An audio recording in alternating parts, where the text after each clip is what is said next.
Bonjour à tous et à toutes. Je voudrais partager avec vous une petite pensée de la parole de Dieu qui se trouve dans les Actes des Apôtres, chapitre 15 et verset 36. Vous parlez de la responsabilité fraternelle de tout disciple. Retournons, disait Paul, visiter les frères à qui on a annoncé l'évangile, pour voir où ils en sont, pour voir dans quel état ils sont, dit notre version. Et enfin une troisième, pour voir ce qu'ils sont devenus. Ils se sont donc préoccupés des frères et sœurs qui se trouvaient dans les besoins.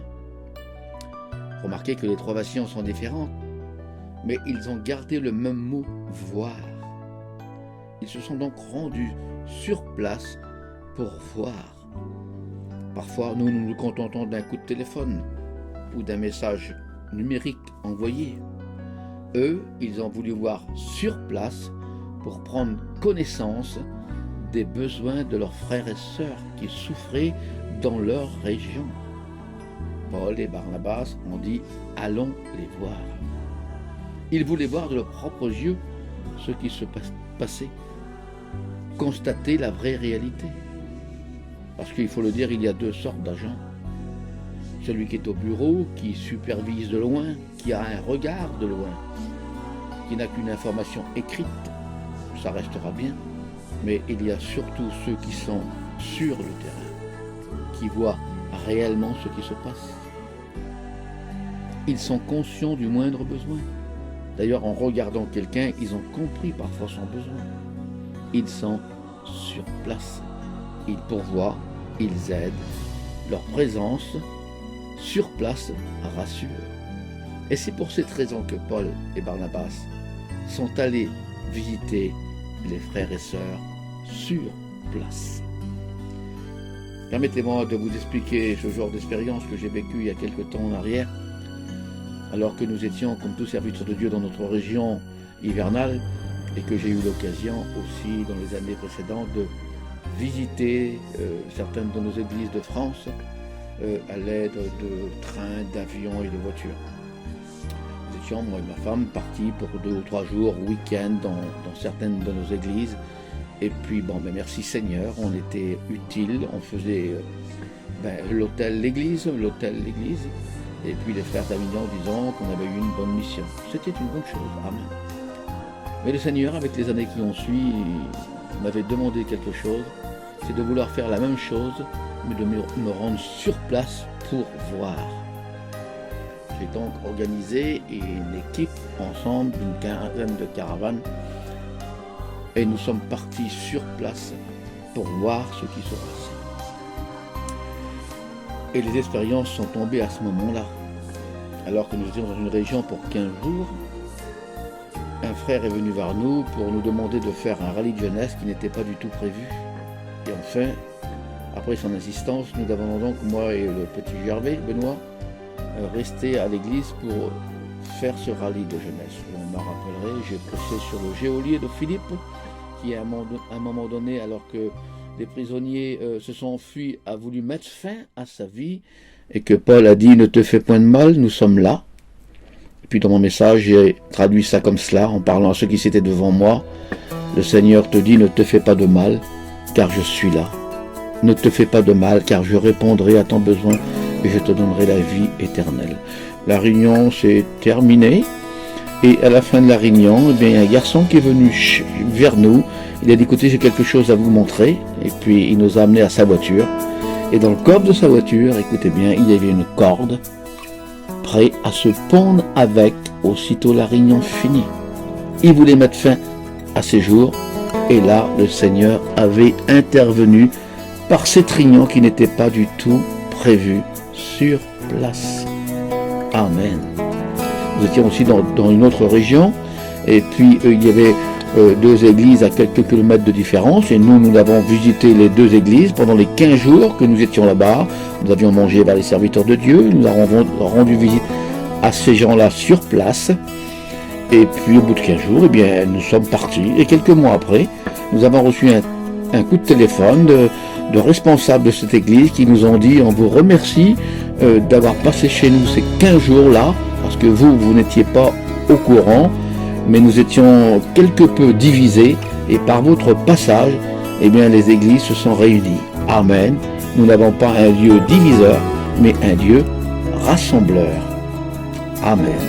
Je pourrais aussi vous expliquer l'expérience du frère Gino Sabas qui, à un moment donné, alors qu'il était en tournée avec nous sur place, s'est vu faire un rêve dans une nuit.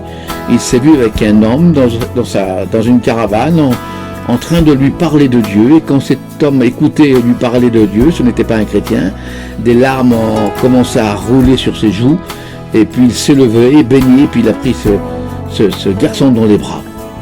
Un rêve normal. Quelques semaines sont passées après, nous sommes arrivés dans un autre endroit, et puis un chrétien est venu chez lui et lui a dit j'ai entendu dire que tu cherches un store pour mettre devant ta caravane. Il a dit oui. Ben, il a dit écoute, va à tel endroit et il y a là un homme qui fait des stores, il va te présenter ses catalogues. Et puis il a été, et quand il est rentré dans la camping de cet homme, de cette caravane, il a parlé avec lui des stores, il lui a montré donc ce qu'il avait à lui montrer, et à un moment donné, ce frère Gino, quand il a regardé cet homme, il s'est souvenu que quelques semaines avant, c'était le rêve qu'il avait vécu, il avait vu cet homme dans son rêve. Alors qu'est-ce qu'il s'est dit tout de suite? Il s'est arrêté de parler du store et il lui a commencé à lui parler de Dieu. Et en lui parlant de Dieu, il a vu les larmes rouler sur les joues de cet homme qui l'a pris dans ses bras et qui nous a suivis quelque temps pour assister aux réunions. Amen, une expérience sur place. Je pourrais aussi vous parler d'un autre frère qui, lorsqu'il nous suit, joint vraiment les deux bouts financièrement et qu'il a toujours été avec nous. Et puis un jour, dans la région de Bretagne, il y a des sœurs qui sont rentrées chez lui, et puis bon, ils ont vu ce foyer modeste, ils les ont aidés dans le peu qu'ils pouvaient, ils ont été contents, et puis quelques temps après, ils sont partis. Notre mission s'est terminée, et dans le mois de décembre, alors que ces enfants sont venus vers ce serviteur qui est avec nous, ils sont venus avec leurs deux listes, il avait un garçon et une fille, ils sont venus avec leurs deux listes de présentation de jouets qu'ils avaient besoin. Ils ont dit voilà papa, on veut ça pour Noël. Et puis la liste était assez longue. Et puis le père a dit le Père Noël sera pauvre cette année. Et puis ils ont laissé comme ça, et puis les parents ont prié Dieu. Et écoutez bien, 8 jours ou 10 jours avant Noël, les deux personnes qu'ils avaient vues là-bas sur place, ces femmes qui sont venues chez lui ont téléphoné et lui ont dit écoutez, on a eu à cœur de vous offrir des cadeaux de Noël pour vos enfants. Lui, il n'a rien dit, il a juste accepté. Et quelques jours, une semaine après, ils ont reçu les cadeaux de Noël. Et tenez-vous bien, les deux listes des enfants, garçons et filles, avaient été comblées par ces cadeaux. Si eux ne savaient pas, Dieu savait. Il les avait connus sur place.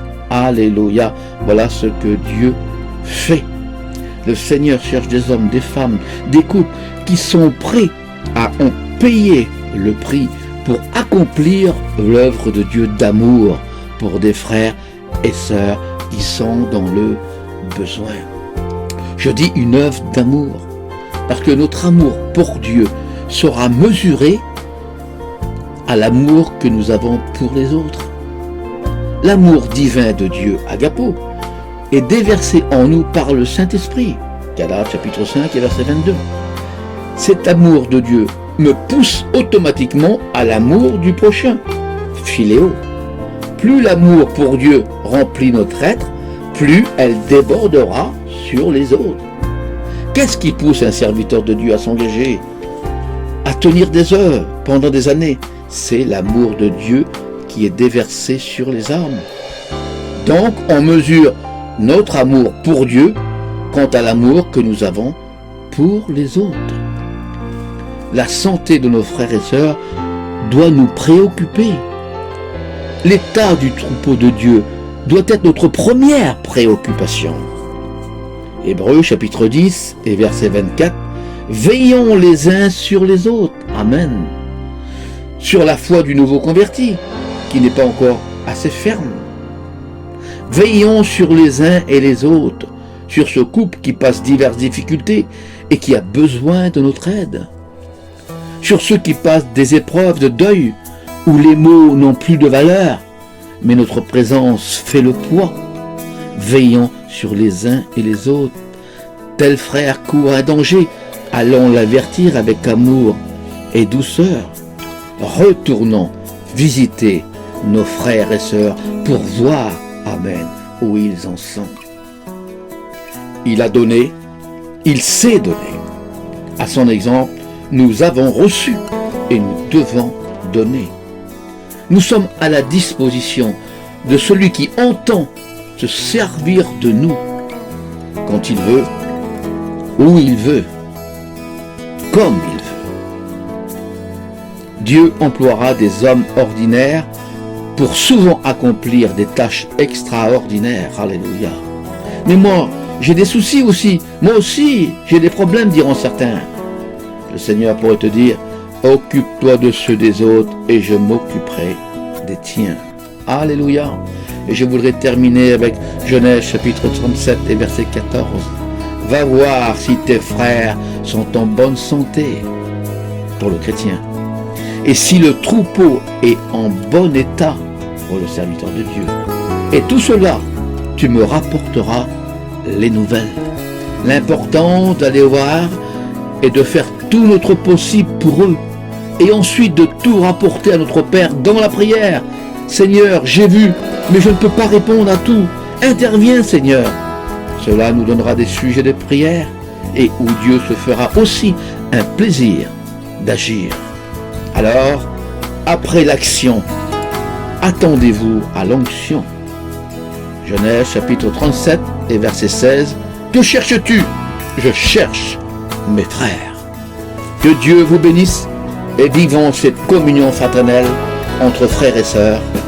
Amen.